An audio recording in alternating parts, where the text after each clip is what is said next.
I remember the moment my world shattered. The years of trying, the nights spent crying, the endless medical tests. And then one day, I found out the truth. He was the reason I couldn't have kids, and he had been lying to me all along. A woman, Sarah, sitting in a dimly lit room, looking at a negative pregnancy test, her hands trembling. Cut to flashbacks of doctor visits, heartbreak, and an unread message on her husband's phone, a message that changes everything. The betrayal was deeper than I ever imagined. It wasn't just about the lost dream of motherhood. It was about the years of lies, the manipulation, the complete disregard for my feelings, and I made sure he paid for every single one. From the moment Sarah, married Jason, I envisioned our future filled with the laughter of children. We were young, seemingly deeply in love, and I genuinely believed we were on the same page when it came to family. Jason would often talk about the future, painting vivid pictures of a house overflowing with the energy of little ones. One day, we'll have a house full of little feet running around, he'd say, his eyes sparkling with what I perceived as genuine enthusiasm. I clung to those words, cherishing them as promises of a shared dream. We decided to start trying for a baby a couple of years into our marriage. I was brimming with hope, naive to the cruel twist of fate that awaited me.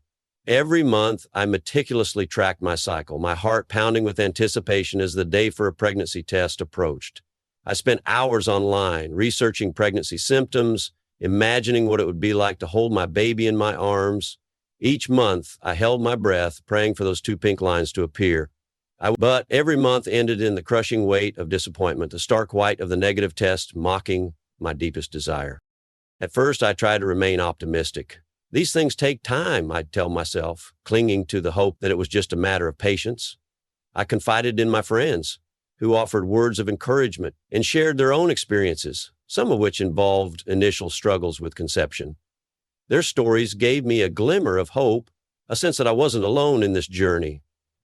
But months turned into years, and the weight of unfulfilled dreams began to crush me. The joy of our early marriage was slowly being replaced by a gnawing anxiety. The pain of not being able to conceive became a constant ache in my heart, a shadow that followed me everywhere. I started avoiding social gatherings where other women proudly displayed their growing bellies. I felt like an outsider, a failure as a woman.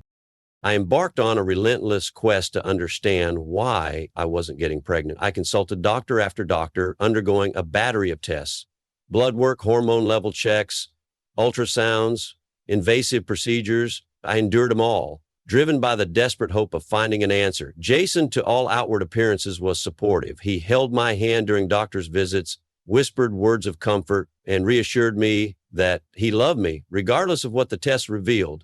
"We'll get through this," he'd say, his voice laced with what seemed like genuine concern. Yet a nagging feeling persisted within me. There was something in his eyes, a subtle detachment, a lack of genuine emotional investment in the process that I couldn't quite decipher. It was as if he was going through the motions, offering the expected words of support without truly sharing my emotional burden. The results of my test consistently came back normal.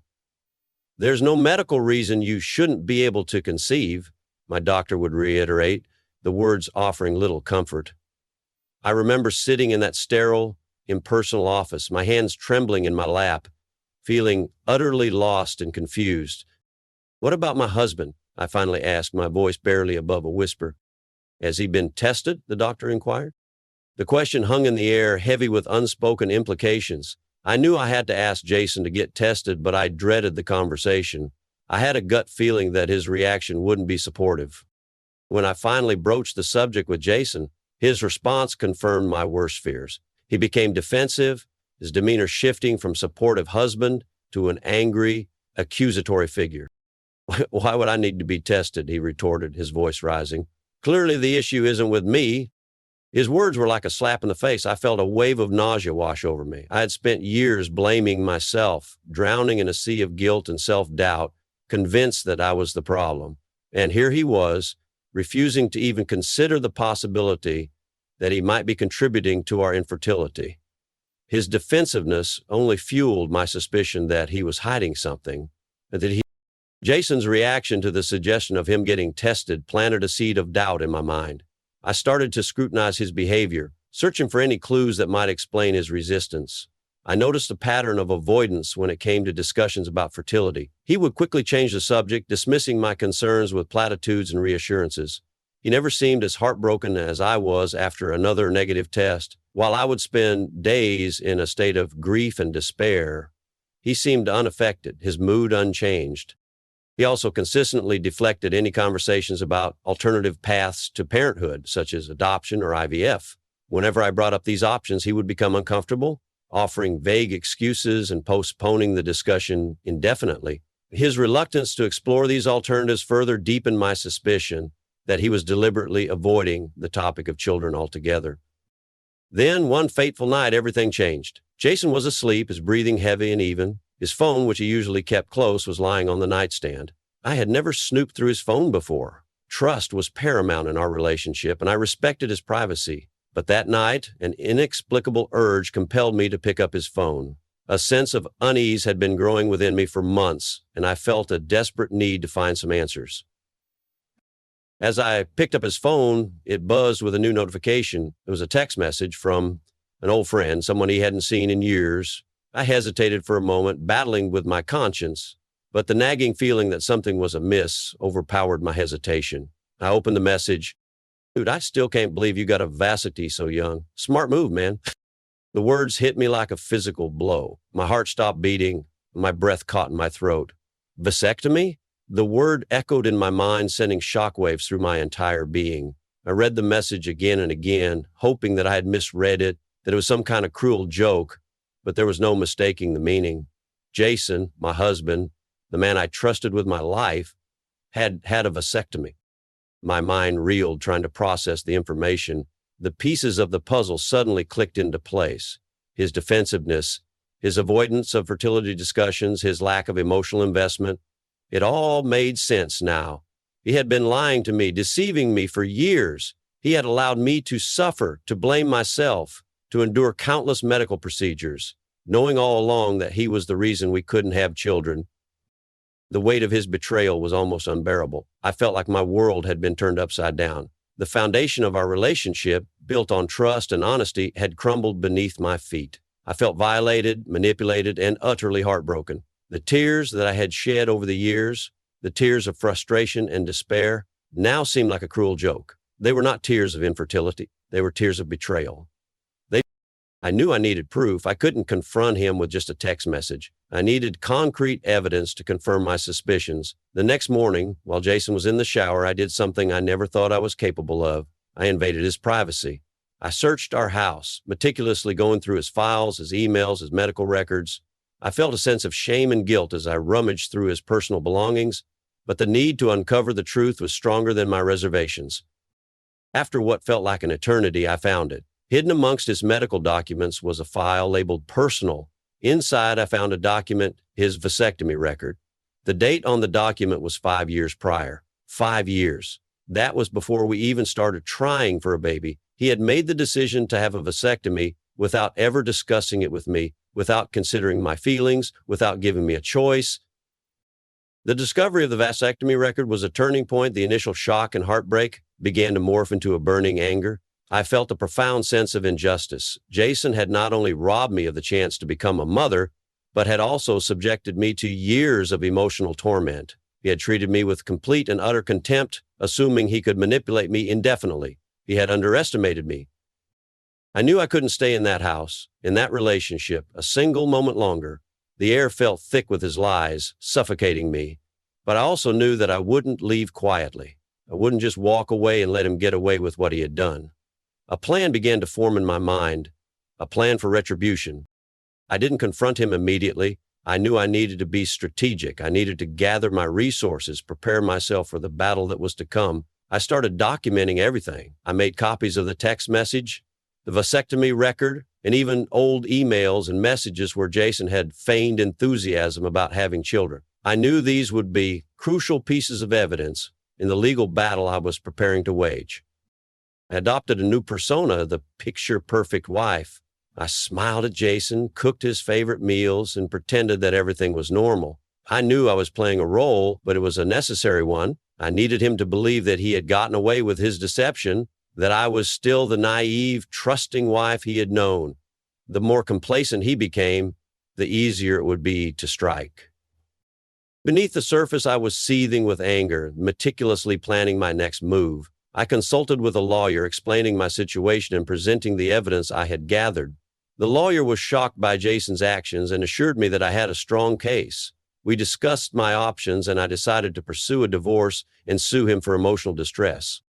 I also started quietly preparing to separate our finances. I opened a new bank account in my name and began transferring funds from our joint account.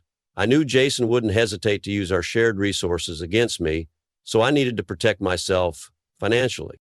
The day I decided to confront Jason, I was surprisingly calm. I had spent weeks preparing myself emotionally, and I knew I was ready. We were having dinner, a seemingly normal evening. I looked across the table at Jason, at the man who had betrayed me so deeply, and I felt nothing but contempt. "Jason," I began, my voice steady, "when were you going to tell me?" His fork stopped mid-air, a look of confusion on his face. "Tell you what," he stammered. I didn't answer. I simply reached into my bag and pulled out the copies of the documents I had gathered. I laid them on the table, one by one, the text message, the vasectomy record, the emails. His face drained of color as he realized what I knew. "You let me cry myself to sleep for years," I continued, my voice rising with controlled anger. "You let me blame myself, and the whole time, you knew." He opened his mouth to speak, to offer some pathetic excuse, but I cut him off. "Don't," I said, my voice cold, "don't even try to lie to me anymore. I know everything." The confrontation was explosive. Jason tried to deny everything at first, but the evidence was irrefutable. He then shifted to pleading, begging me to forgive him, claiming he had done it out of love, that he didn't want me to go through the risks of pregnancy. His words were hollow, empty of any sincerity. I refused to be swayed by his crocodile tears. "You never loved me," I said, my voice shaking with emotion. "You only loved the idea of me, the woman you could control and manipulate. You didn't respect me enough to be honest with me, to give me a choice." I then told him that I was leaving him, that I had already filed for divorce. I also informed him that I was suing him for emotional distress and that I had taken steps to protect my financial interests. The look of panic on his face was almost satisfying. The divorce was messy and bitter. Jason fought me every step of the way, but the evidence against him was overwhelming. The text message and the vasectomy record were damning. His lies were exposed to his family and friends, who were shocked and disgusted by his actions. His reputation was tarnished, and he lost the respect of many people in his life. I didn't just take his money, I took his pride. I made sure everyone knew what he had done. I wanted him to face the consequences of his actions, to understand the pain he had inflicted on me. The legal proceedings were emotionally draining, but I persevered. I was determined to see justice served. In the end, I won the divorce and the lawsuit. I received a significant financial settlement, which helped me rebuild my life. The journey to healing was long and arduous. I went through therapy to process the trauma of the betrayal and the pain of losing my dream of motherhood. I joined a support group for women who had experienced similar situations, and I found solace and strength in sharing my story with others. Slowly, I began to rebuild my life. I focused on my career, my friendships, and my own personal growth. I learned to love myself again, to trust myself, and to believe that I deserved happiness. Eventually, I met someone new, a man who valued honesty and respect, a man who shared my dreams of family. We took things slowly, building a foundation of trust and open communication. He loved me for who I was, flaws and all, and he supported me in my journey to heal and move forward. Jason, on the other hand, was left to face the consequences of his actions. His family disowned him, his friends turned their backs on him, and he was left alone with his lies and regrets. He tried to contact me several times, begging for forgiveness, but I refused to speak to him. I had moved on, and I wouldn't allow him to disrupt my newfound peace. The best revenge, I realized, wasn't just making him suffer, it was moving on, living my best life and finding happiness despite everything he had done. It was about reclaiming my power, my self-worth, and my future. I eventually found love again, real love, the kind that is based on honesty, respect, and mutual understanding. I even became a mother through adoption, fulfilling my long-held dream. The joy of motherhood was even sweeter knowing the pain I had overcome. My story is one of betrayal, resilience, and ultimately triumph. It's a story of a woman who refused to be a victim, who fought for justice, and who ultimately found happiness on her own terms. It's a testament to the strength of the human spirit and the power of forgiveness, not for the perpetrator, but for oneself. But while Sarah had outwardly moved on, the scars of Jason's betrayal remained, faint yet persistent. They weren't always visible, but they were there, a reminder of the deep wound he had inflicted. Triggers, seemingly insignificant moments, could sometimes transport her back to that time of vulnerability and pain. A certain song, a familiar scent, or even a casual conversation about family planning could stir up a mix of emotions, anger, sadness, and a lingering sense of disbelief. Sarah learned to manage these triggers, to acknowledge the emotions without letting them consume her. Therapy played a crucial role in this process. Her therapist helped her understand the complex layers of her feelings, the grief over the lost dream of biological motherhood, the anger at Jason's deception, and the struggle to trust again. She learned coping mechanisms, mindfulness techniques, and strategies for setting healthy boundaries. One of the biggest challenges Sarah faced was learning to trust again. Jason's betrayal had shattered her trust in men, making her wary of forming close relationships. Even with her new partner, Mark, there were moments of doubt, fleeting suspicions that he might be hiding something from her. She knew these fears were irrational, a residue of her past trauma, but they were difficult to overcome. Mark was incredibly patient and understanding. He listened to her concerns, reassured her of his love and commitment, and never dismissed her feelings. He understood that trust had to be earned, especially after what she had been through. He consistently demonstrated his honesty and integrity, slowly rebuilding the trust that Jason had so carelessly destroyed. Sarah's journey to motherhood took an unexpected turn. While she had always envisioned herself carrying and birthing a child, she realized that motherhood wasn't defined by biology. The desire to nurture and raise a child was what truly mattered. After careful consideration and extensive research, Sarah and Mark decided to explore adoption.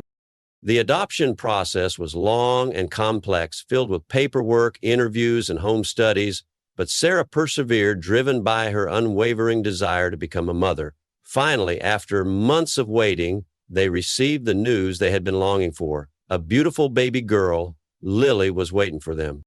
The moment Sarah held Lily in her arms, she knew that her heart was complete. The pain of infertility faded into the background, replaced by an overwhelming sense of love and gratitude. Lily was her daughter, her miracle, and the bond they shared was as strong and deep as any biological connection. The question of forgiveness was a complex one for Sarah. Could she ever forgive Jason for what he had done? The answer wasn't simple. She knew she had to let go of the anger and resentment to truly move forward, but forgiveness felt like a betrayal of her own pain. Eventually, Sarah came to realize that forgiveness wasn't about condoning Jason's actions or absolving him of responsibility. It was about freeing herself from the burden of hatred and bitterness. It was about reclaiming her emotional well-being. She didn't necessarily forgive him, but she released him from the hold he had on her emotions. She chose to focus on her own happiness, her family, and her future. Sarah's journey taught her that life is rarely perfect. There will be setbacks, disappointments, and unexpected turns. But it's how we navigate these challenges that define us. She learned to embrace the imperfections, the scars, and the unexpected detours. They were all part of her story, a story of resilience, strength, and ultimately triumph. She learned to appreciate the beauty of her unconventional path to motherhood, the joy of her adopted daughter, and the love she shared with Mark. She learned that family isn't defined by blood, but by love, commitment, and shared experiences. Sarah's story became a source of inspiration for other women who had experienced similar traumas. She shared her story openly, hoping to offer hope and encouragement to those who were struggling. She became an advocate for infertility awareness and support, using her voice to break the silence and stigma surrounding the issue. She found purpose in helping others, in sharing her experiences, and in reminding women that they are not alone. Her journey, once a source of pain and despair, became a beacon of hope, a testament to the power of resilience and the human capacity to heal and thrive. Years later, Sarah looked back on her journey with a sense of peace and gratitude. The pain of the past had faded, replaced by a deep sense of contentment. She had built a beautiful life for herself, filled with love, laughter, and purpose. She had found happiness on her own terms, defying the odds and proving that even after the deepest betrayals, healing and happiness are possible. Her story was a testament to the strength of the human spirit, the power of resilience, and the enduring capacity for love. Sarah's experience with infertility and Jason's deception profoundly impacted her relationship with her body. She had felt betrayed by her own body, as if it had failed her in its most fundamental function. The medical procedures she underwent, while necessary, left her feeling disconnected from her physicality. She felt like her body was a battleground, a site of both hope and disappointment. After the divorce, Sarah embarked on a journey of self-discovery and healing. She started practicing yoga and meditation, not just for physical fitness, but as a way to reconnect with her body on a deeper level. She learned to appreciate her body's strength and resilience, its ability to heal and adapt. She began to see her body not as something that had failed her, but as something that had carried her through a difficult time. The divorce had a ripple effect on Sarah's friendships. Some friends rallied around her, offering unwavering support and compassion. Others, however, drifted away, uncomfortable with the drama and unsure how to navigate the situation. Sarah realized that true friends are those who stand by you during the darkest times, who offer a shoulder to cry on and a listening ear without judgment. She also learned to be more discerning about who she let into her inner circle. She valued honesty, integrity, and empathy in her friendships, qualities that Jason had so clearly lacked. She cultivated deeper connections with the friends who had supported her through the divorce, strengthening those bonds and creating a network of genuine, caring individuals. The concept of forgiveness continued to be a complex and evolving one for Sarah. While she had intellectually understood the importance of letting go of resentment, the emotional process was far more nuanced. There were moments when the anger would resurface, triggered by a memory or a chance encounter with someone who knew Jason.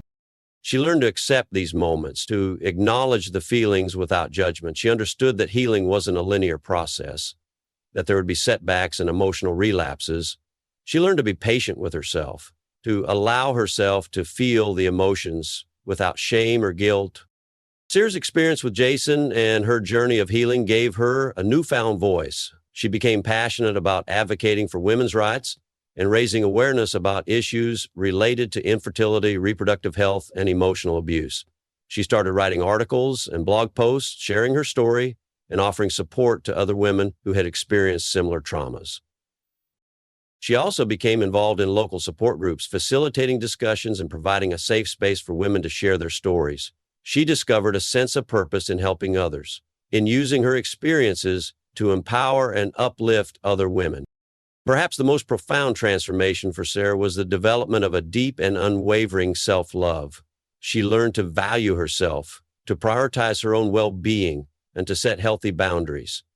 She realized that her worth wasn't dependent on her ability to have children or on the validation of others.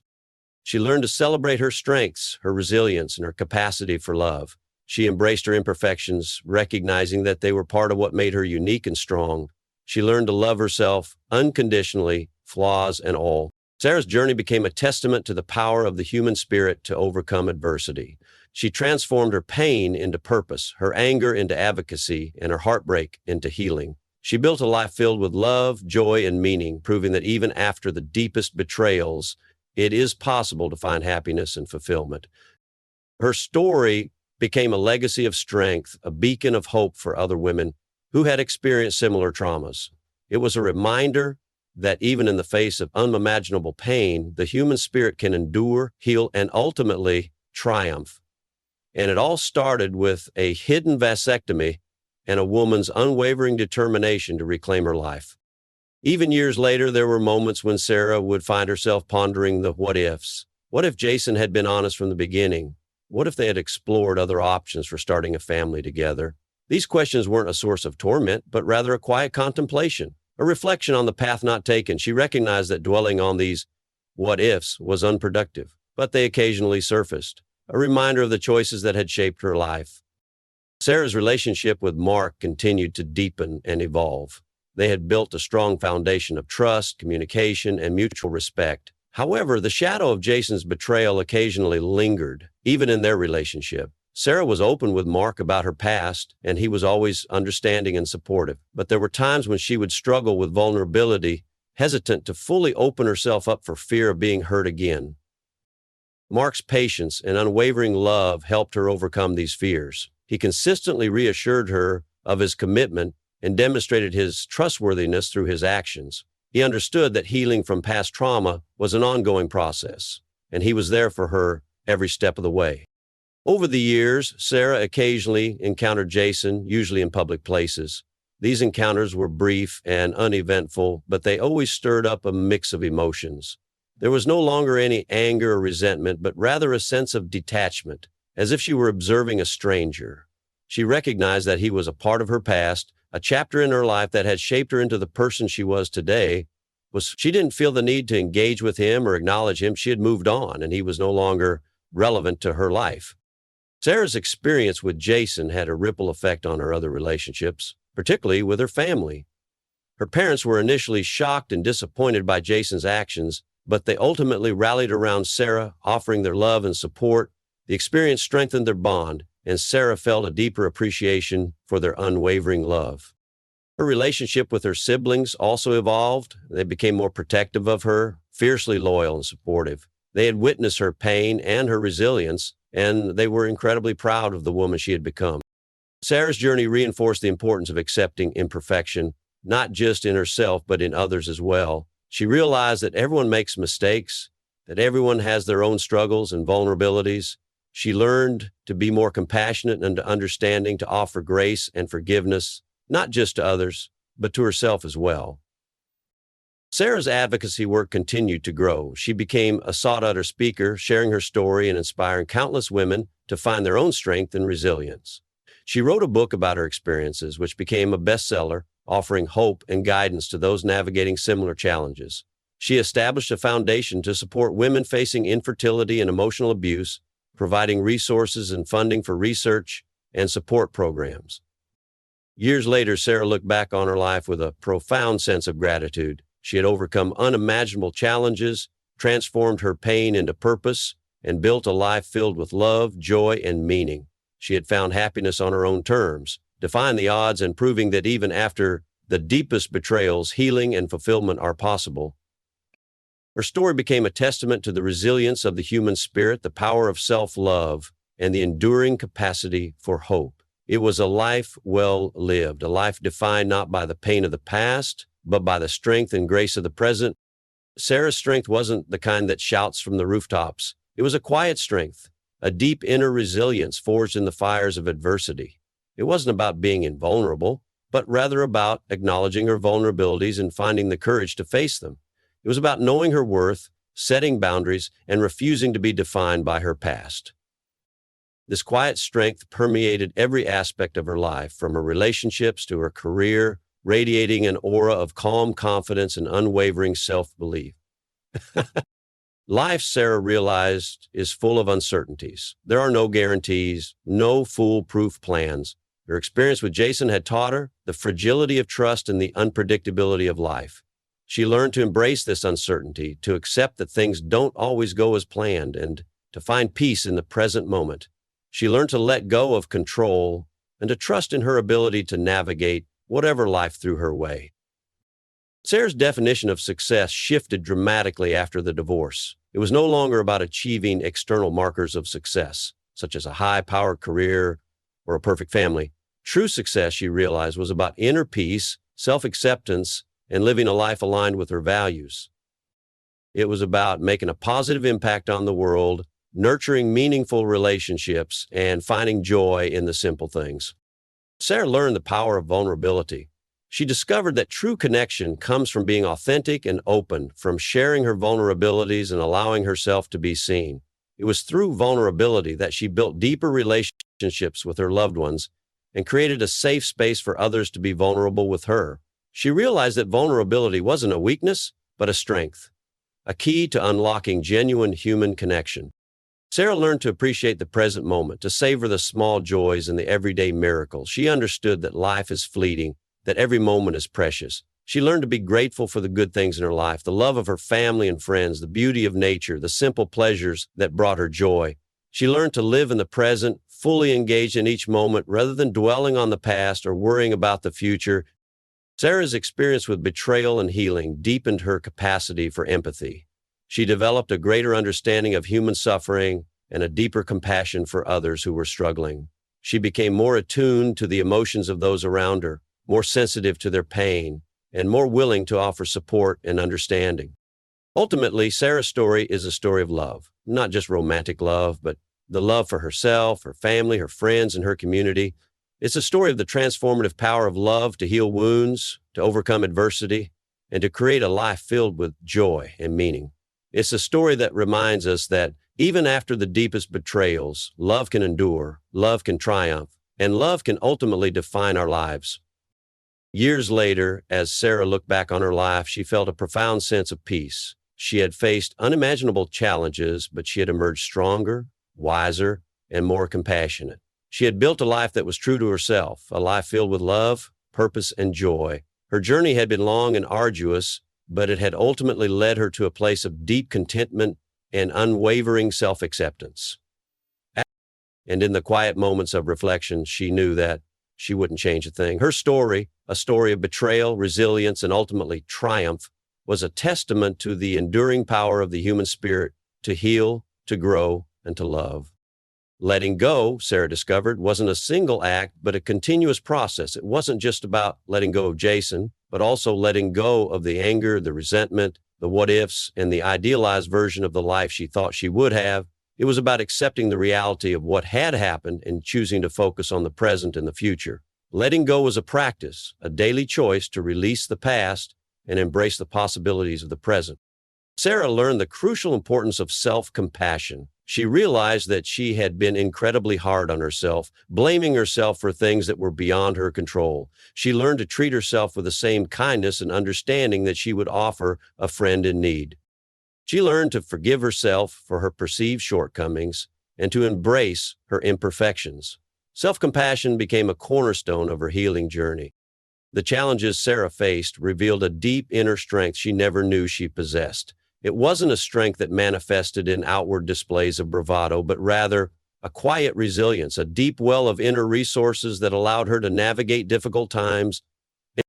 She discovered that she was stronger than she thought she was, capable of weathering storms and emerging even stronger on the other side. Sarah's experience with infertility and the betrayal of her trust challenged her understanding of femininity.